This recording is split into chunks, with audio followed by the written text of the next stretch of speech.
Hello students, last class के अंदर अपन वो जो कंपाउंड के नेम लिखना सीख रहे थे, वो नेम लिखना आया कैसे नेम लिखना अपन को, है ना। और अगर नेम लिखा रहे तो आपको कंपाउंड का पता करना होगा भाई इसका नेम क्या होगा। तो वो सब क्लियर हो गया और अपन आगे प्रोसीड करते हैं बच्चों। जैसे कि मान लो अगर मैं आपको नेम लिख दूं तो आप ये बता दोगे ना ये कौन सा कंपाउंड है। जैसे मैं यहाँ पे आपको इस बार क्या कर रहा हूँ, नेम लिख के दे रहा हूँ ना। अपना ये जो एग्जांपल है क्या हो जाएगा कि मैं नेम लिख के दूंगा, आपको मुझे ये सजेस्ट करना है कि वो कंपाउंड कैसा होना चाहिए। ठीक है, जैसे देखो मान लो मैंने आपको बोला सोडियम आयोडाइड। सोडियम आयोडाइड बना के दिखाओ कैसा दिखेगा, उसका मॉलिक्यूलर फॉर्मूला क्या होना चाहिए। मान लो मैंने बोला potassium nitrate.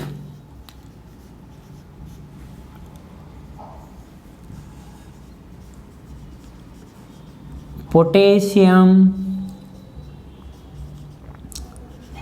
Nitrite. Potassium nitrite. Lithium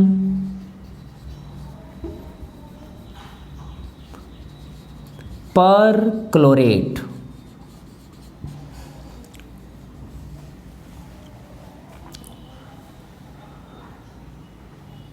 beryllium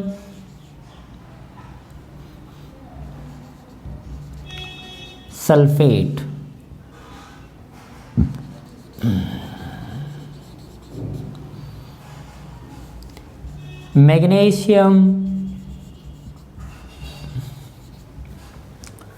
magnesium sulphide.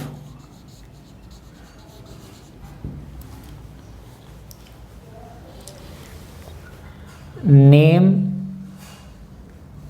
और compound.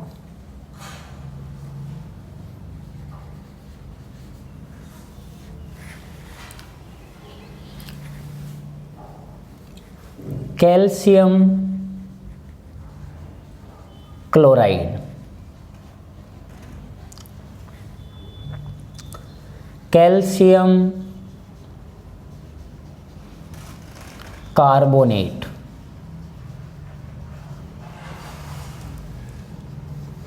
Aluminium sulphate. Sodium hydroxide. Lithium hydride. Magnesium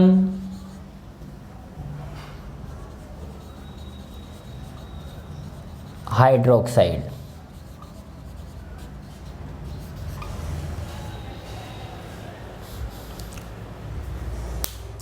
okay बच्चों, इसके कंपाउंड बनाने सीखे, है ना।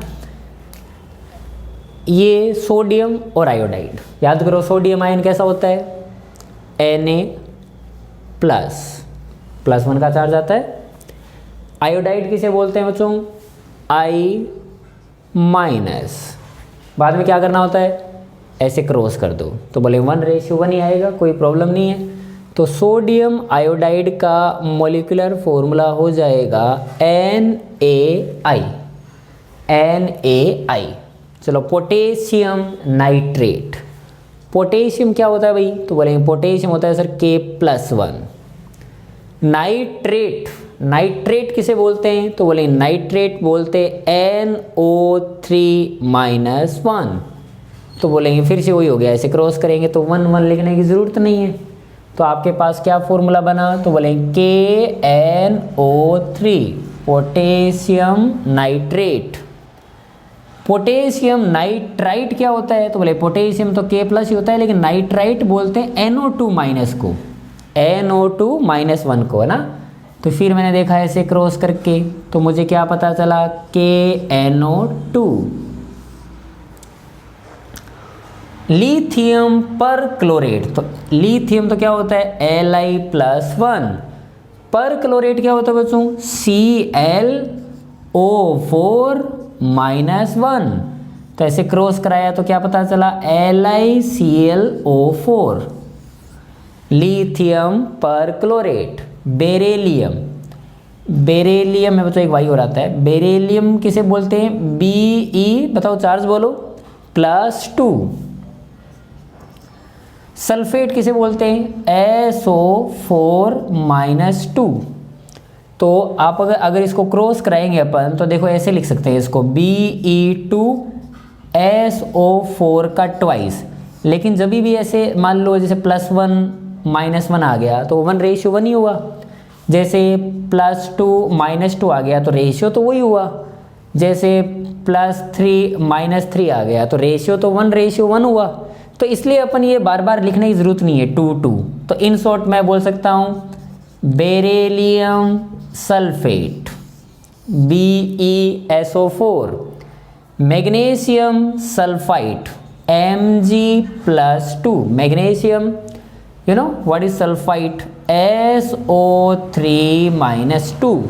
बाद में क्रॉस कराओगे तो वही 1:1 वाला मामला हो गया ना, 2 तो कैंसिल हो जाएगा। मतलब मैं इसको क्या लिख सकता हूँ, सजेस्ट करो, MgSO3 दिस इज, इसका नाम क्या होगा, मैग्नीशियम सल्फाइड।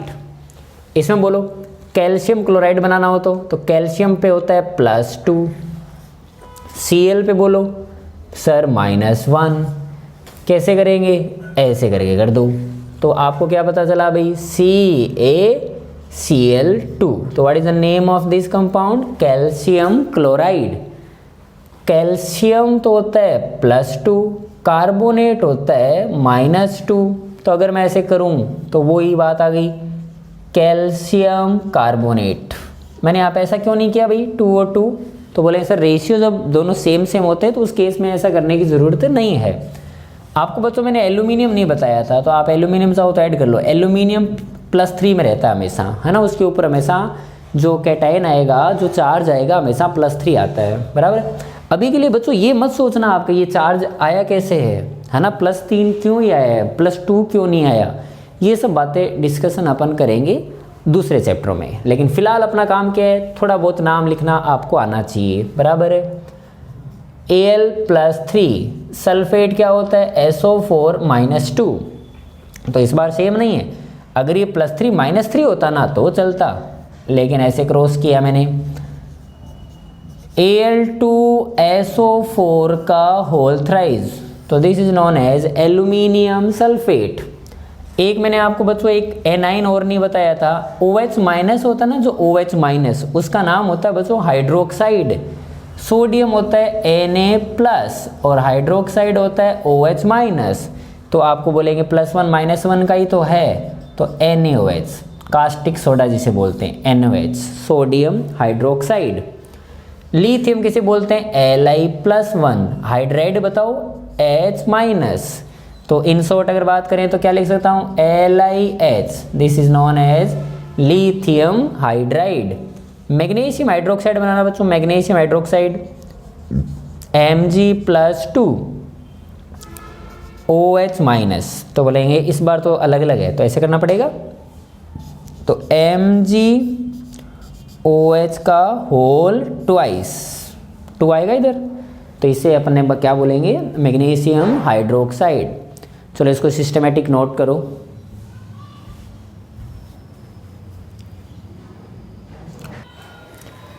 चलो बच्चों कंपाउंड के बारे में लिख लिया। अब मान लो कुछ एसिड्स के बारे में भी आपको पता होना चाहिए, जैसे मोल कंसेप्ट में उन एसिड का यूज़ होता है और वो एसिड आती भी है ना, उनके नाम आपको पता होना चाहिए। जैसे नंबर 1 H2SO4। H2SO4 बच्चों बहुत पॉपुलर एसिड है, उसका नाम है sulphuric acid. Sulphuric acid, H2SO4 is known as sulphuric acid. Okay, second number पे HNO3। HNO3 this is known as nitric acid. Nitric acid क्या नाम होता है इसका, नाइट्रिक एसिड। और बच्चों अगर मान लो इसमें एक ऑक्सीजन अगर अपन कम कर देना, जैसे कि लेट सपोज HNO2 कर दिया, तो उस एसिड का नाम हो जाता है नाइट्रस एसिड। Nitrous acid. अभी मैं बात कर रहा हूँ, अभी जस्ट आपको क्या करना है, इनको लर्न करना है। जैसे कि मान लो मोल कंसेप्ट में ऐसा कोई क्वेश्चन आ गया कि nitric acid is reaction with, तो नाइट्रिक एसिड का थोड़ा बहुत आइडिया होना चाहिए आपको। 4th नंबर पे HCl is known as hydrochloric acid. Hydrochloric acid. ऐसे बच्चों आप किसी का भी लिख सकते हो ना, जैसे HBr का बोलना हाइड्रोब्रोमिक एसिड।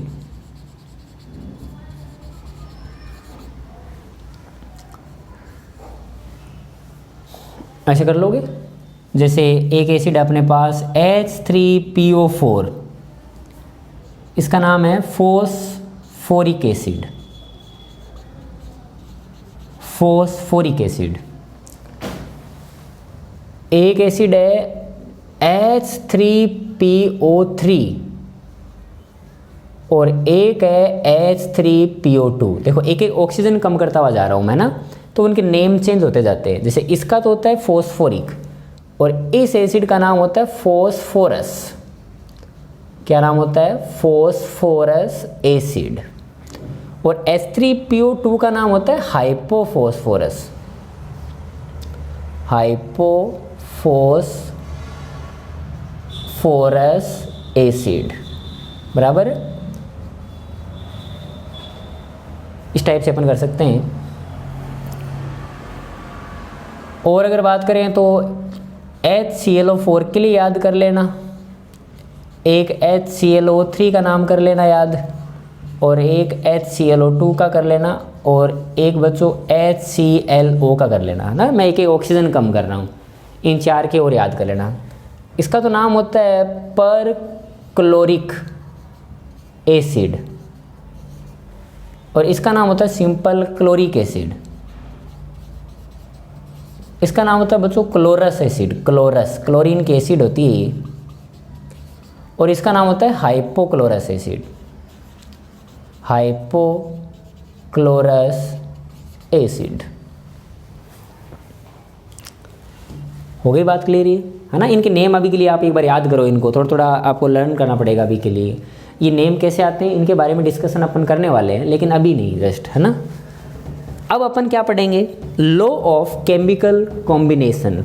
कि जैसे भी मान लो कोई कंपाउंड बन रहे हैं नेचर में, या फिर ऐसा बोल सकते हैं भी कोई भी दो एलिमेंट अगर मिल के कोई कंपाउंड जनरेट कर रहे हैं, है ना। जैसे मान लो पानी है, तो पानी है तो उसमें एक हाइड्रोजन है, मतलब दो हाइड्रोजन है, एक ऑक्सीजन है, तो वो दोनों कंबाइन हुए होंगे। तो उनके लिए कुछ लॉ होने चाहिए भाई, किस हिसाब से ये कंबाइन होते होंगे, कैसे होते होंगे, क्या है। तो लॉ ऑफ कॉम्बिनेशन के अपने पास 4 लॉ डिस्कशन करने होते हैं।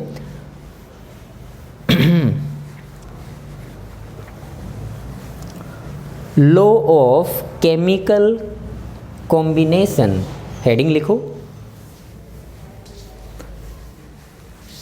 हेडिंग क्या लिखोगे? Law of chemical combination. लिख ली? क्या लिखा? Laws of chemical combination. इसमें सबसे पहला आता है law of mass conservation. Mass conservation का मास हमेशा आपका कंजर्व रहेगा, या फिर ऐसे बोल सकते हैं कांस्टेंट रहता है। मास को आप कम ज़्यादा नहीं कर सकते किसी भी रिएक्शन के दौरान, किसी भी केमिकल कॉम्बिनेशन के दौरान, है ना। ये जो बताया था जिस साइंटिस्ट ने, उसका नाम था बच्चों लेवोसियर। उसका नाम क्या था? लेवोसियर साइंटिस्ट था। जैसे overall upon father of chemistry बोलते हैं लेवोसियर को। मास कंजर्वेशन का सीधा सा मीनिंग है, और ये बात तो शायद मैंने आपको पहले भी बता दी थी कि मास बच्चों आप कम ज़्यादा नहीं कर सकते। जैसे कि मान लो ये है कोई ए और ये कोई बी है, मान लो इनके बीच में कुछ रिएक्शन हुई, या फिर इनके थ्रू कोई कंपाउंड जनरेट किया गया, तो ये दोनों हो सकता है डिस्ट्रॉय हो जाए, हो सकता है ये बच जाए, कुछ भी हुआ होगा, नया कंपाउंड जनरेट हो गया होगा। लेकिन ओवरऑल जो बीकर का मास है, तो स्टार्टिंग में आपने जितना ले रखा था उतना ही बाद में रहेगा, है ना। जैसे कि मान लो कोई भी अपने पास रिएक्शन चलती है बच्चों, केमिकल रिएक्शन जो होती है ना, वो केमिकल रिएक्शन के अंदर हमेशा 2-3 नाम याद रखना। क्या? एक तो वो होते हैं जो रिएक्शन करते हैं और एक वो होते हैं जो प्रोडक्ट बनाते हैं, है ना। तो जो लेफ्ट हैंड साइड होता है ना उनको अपन रिएक्टेंट बोलते हैं। क्या बोलेंगे? रिएक्टेंट। और इधर जो लिखे रहते हैं ना उनका नाम क्या होता है? प्रोडक्ट। अब ये रिएक्टेंट, जैसे मैंने बोला कि दो मार्कर रिएक्शन कर रहे हैं तो वो क्या हो जाएंगे मेरे लिए? रिएक्टेंट। और वो कुछ बनाएंगे डेफिनेटली कुछ नया, तो वो क्या हो जाएंगे? प्रोडक्ट हो जाएंगे। जैसे लेट सपोज मान लो मैंने बोला कि H2 है, वो हाफ O2 के मॉलिक्यूल के साथ रिएक्शन करके एक H2O जैसा कुछ कंपाउंड जनरेट करता है ना।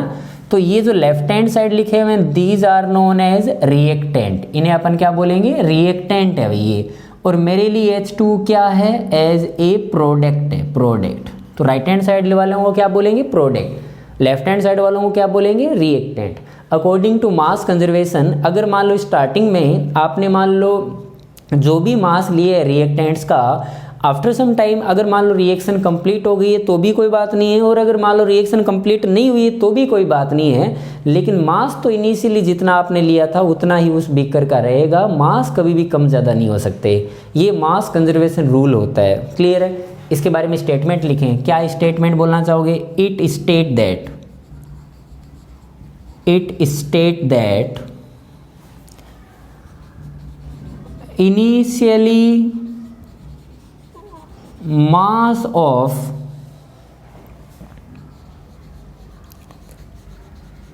reactant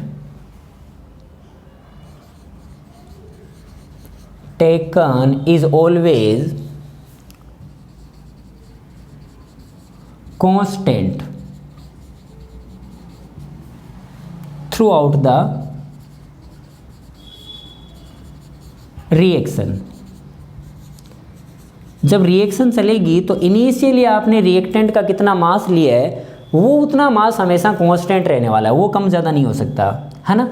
या फिर मैं ऐसा इसको मैं अगर इस तरीके से बोलूँ तो इस तरीके से बोलूँगा, जैसे लेट सपोज मान लो ये रिएक्टेंट है भाई, है ना, और इसने क्या बनाया? कोई रिएक्शन के दौरान प्रोडक्ट जनरेट किया, बराबर है। Late suppose reaction is 100% completed, मान लो इधर चली गई पूरी की पूरी, है ना। लेट सपोज मानना पड़ेगा, मान लो ऐसा हुआ होगा। Let suppose reaction is carried out 100%।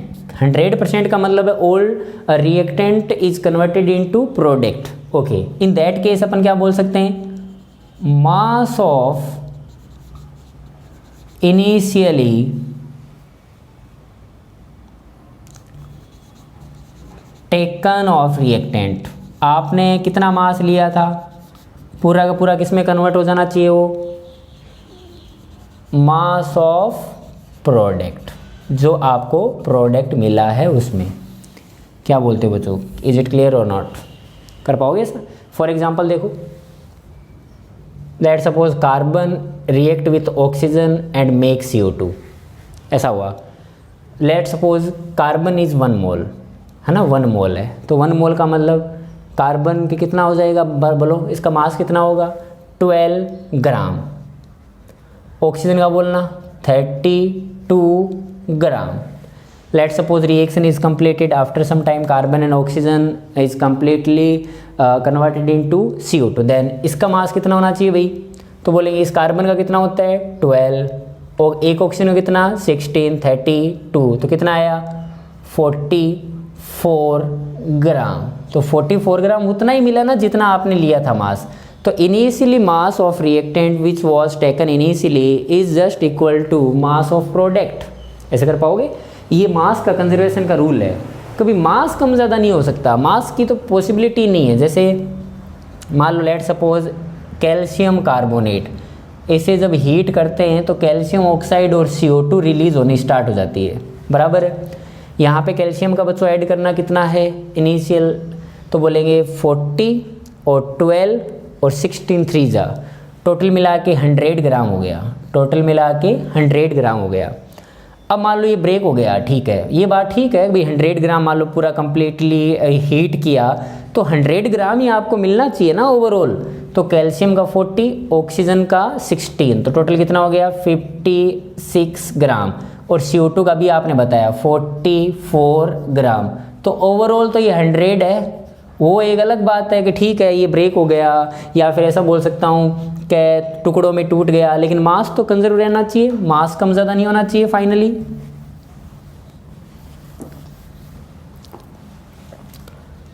जैसे चलो पानी बनाते हैं, हाफ O2H2। बच्चों मैंने हाफ क्यों लिखा है यहाँ पे? आप चाहे इसको ऐसे लिखो चाहे ऐसे लिखो, 2H2 plus O2 gives 2H2O। ये मैंने क्या किया है, ये मैंने एक रिएक्शन लिखी है जस्ट। और आपको पता है कि एटम्स के बारे में मैंने स्टार्टिंग में आपको बता दिया था कि ये बात डाल्टन कह चुका था कि atom is participated in reaction and atom can not be destroyed और can not be created. It means atom हमेशा कंजर्व रहना चाहिए, है ना। तो उसको अपन बैलेंसिंग नाम दे देंगे आगे जाके कि बैलेंस कर रहे हैं ना। तो देखो यहाँ पे 2 हाइड्रोजन है तो इस साइड 2 हाइड्रोजन होने तो चाहिए, तो बोलेंगे 2 है। यहाँ पे ऑक्सीजन से टोटल 2 थे तो इधर तो 1 ही है, तो मैंने इसको आधा कर दिया तो ये 1 हो जाएगी। या फिर मैंने ऐसा बोला कि सर टोटल हाइड्रोजन 4 है तो 4, 2 ऑक्सीजन है तो ओवरऑल सर 2 ऑक्सीजन है। एटम कंजर्वेशन के रूल मैंने फॉलो किए। अब चलो मास की बात करें। एक हाइड्रोजन का कितना होता है 1, 2 हाइड्रोजन के कितने हो गए 2, और है कितने ही 2, तो बोलेंगे 4। एक ऑक्सीजन है 16 और 2 टोटल मिला कितना हो गया 32। इसका बोलना तो बोलेंगे एक H2 का कितना होता है 18, 2 टाइम्स 36 ग्राम। देखो इन दोनों का मिला के 36 हो जाएगा, है ना। मास कंजर्वेशन रूल समझ में आ रहा है। मास कंजर्वेशन रूल ये बताता है कि आपको हमेशा मास जो है वो कांस्टेंट रहेगा थ्रू आउट द रिएक्शन, चाहे रिएक्शन कितनी भी चले, कोई प्रॉब्लम नहीं होनी चाहिए। वो क्लियर है, नोट डाउन करो इसे।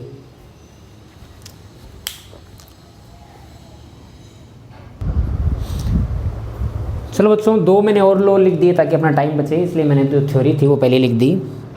सेकेंड लॉ ये है कि law of definite proportion. It means what, कि अगर मान लो आपको कोई कंपाउंड बनाना है, तो कंपाउंड बनाना है तो नेचर में एक बार मान लो कंपाउंड बन गया। जैसे लेट सपोज मान लो H2O का मॉलिक्यूल बनाना है, मतलब H2O पानी बनाना है आपको।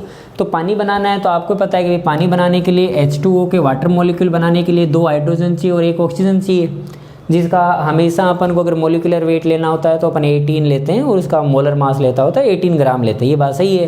तो इसका जो मास का रेशियो है, जैसे कि मतलब हाइड्रोजन कितने ग्राम है इसमें 2 ग्राम है और ऑक्सीजन कितने 16 ग्राम है, तो जो रेशियो आया 1:8, ये रेशियो हमेशा रहेगा।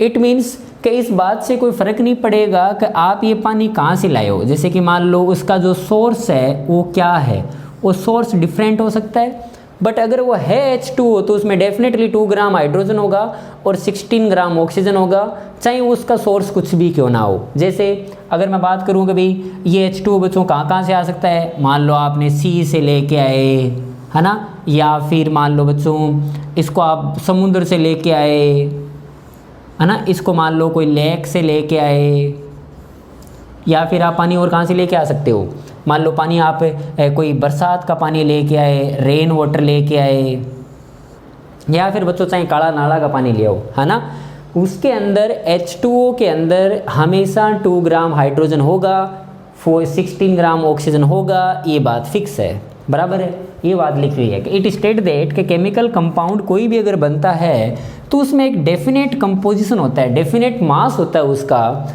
चाहे इस बात से कोई फ़र्क नहीं पड़ता कि वो जो सोर्स है वो क्या है या फिर वो कहाँ से बनाया गया है, किससे उसको आपने बनाया, वो चाहे कोई भी हो, वो हमेशा ऐसा ही रहेगा।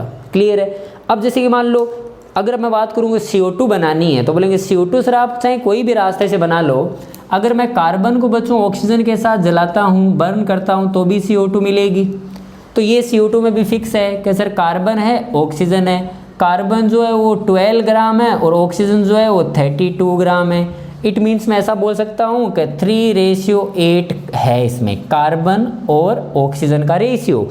अब मैं अगर CO2 मान लो किसी भी दूसरे मेथड से बनाता हूँ तो क्या ये कार्बन और ऑक्सीजन का जो मास का रेशियो है ये चेंज हो जाएगा क्या? नहीं सर, CO2 तो CO2 होता है। अगर मान लो मैंने एक तरीका और ढूंढा, let suppose calcium carbonate is heated then you get calcium oxide and CO2। आपने यहाँ से भी CO2 मिली मान लो, तो ये CO2 आपने ऐसे प्राप्त की और ये CO2 आपने कार्बन को बर्न करके की, लेकिन क्या इस CO2 और इस CO2 में डिफरेंस होगा कोई भी नहीं होगा।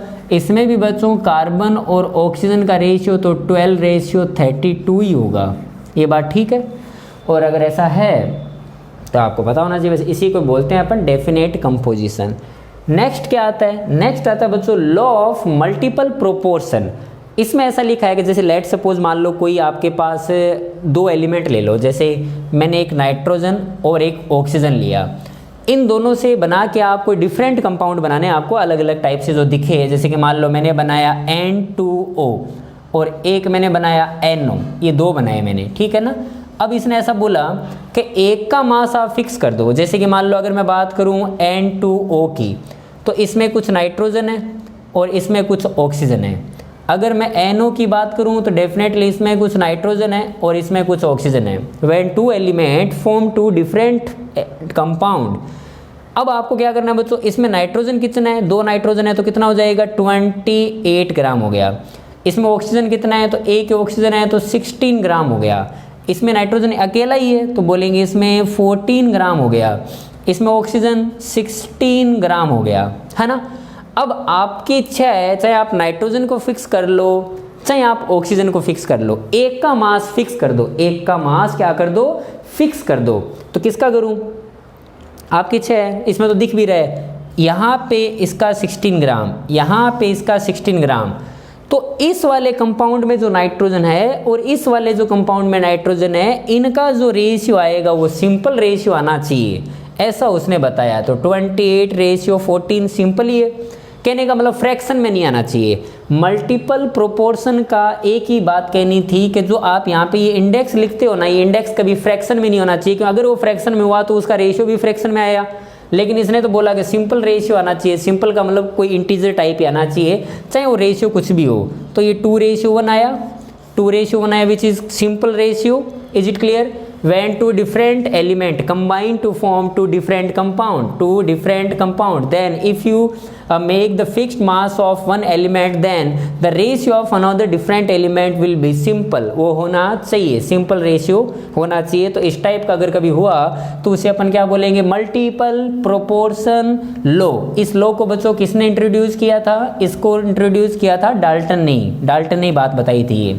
तो एक बात आप लिख सकते हो, according to this law index जो है ना, index never be in fraction, ऐसा उसने बताया था। Means what?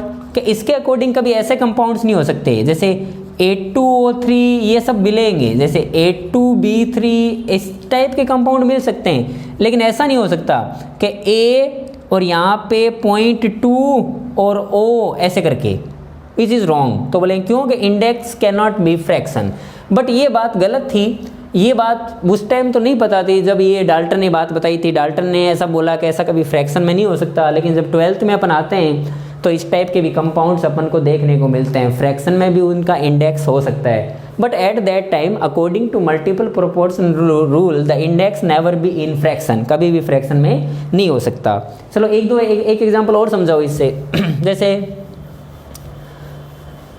मान लो बच्चों मैं आपको कार्बन और ऑक्सीजन दो एलिमेंट दे दूं, ठीक है ना, कार्बन दे दूं और एक ऑक्सीजन दे दूं, इन दोनों से मिल के आपको बनाना है कोई भी दो कंपाउंड। तो बोलेंगे दो बना देते हैं, एक तो CO बना दिया, एक मैंने बना दिया CO2 बना दी। If two different element to form two different compound. अब क्या करना है भाई, मेरे को कार्बन 12 ग्राम, ऑक्सीजन बच्चों 16 ग्राम, इसमें कार्बन 12 ग्राम, इसमें ऑक्सीजन, इसमें 2 है तो बोले इसमें 32 ग्राम। अब आपको फिक्स करना है, किसको फिक्स करना चाहोगे? किसी को कर लो, आपकी इच्छा है। मान लो मैं कार्बन को करना चाहता हूँ, यहाँ पे दोनों 12 ग्राम फिक्स कर लिए, तो इसका और इसका रेशियो सिंपल आना चाहिए। तो बोले सिंपल ही तो है सर, इससे और सिंपल क्या होगा, है ना, ऐसे करना होता है। क्लियर हुई ये बात ये? ओके, अब अपन क्वेश्चन ऑफ द डे करें।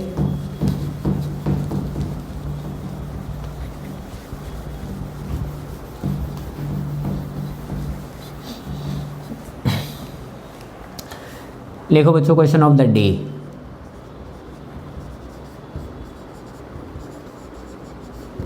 अगर मान लो मैं कोई नेम लिखूं तो आप बता दोगे कौन सा कंपाउंड है, हैं? रिवीजन टाइप से हो जाएगा आपका। चलो मैं यहाँ पे नेम लिखता हूँ, ठीक है। आप मुझे उसको सजेस्ट करना कि ये इस कंपाउंड का क्या मॉलिक्यूलर फॉर्मूला होना चाहिए, बराबर है। पहला बोलना फेरिक नाइट्रेट। अच्छा सॉरी, मुझे तो नाम लिखना था ना, आपको बताना था कंपाउंड। तो हाँ ठीक है, तो चलेगा ना, मैंने भी तो नेम ही तो लिखा है, बराबर है। ओके देन आप मुझे बताओ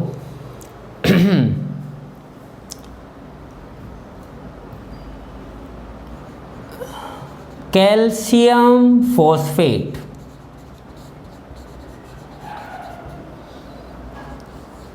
बाद में मुझे बताओ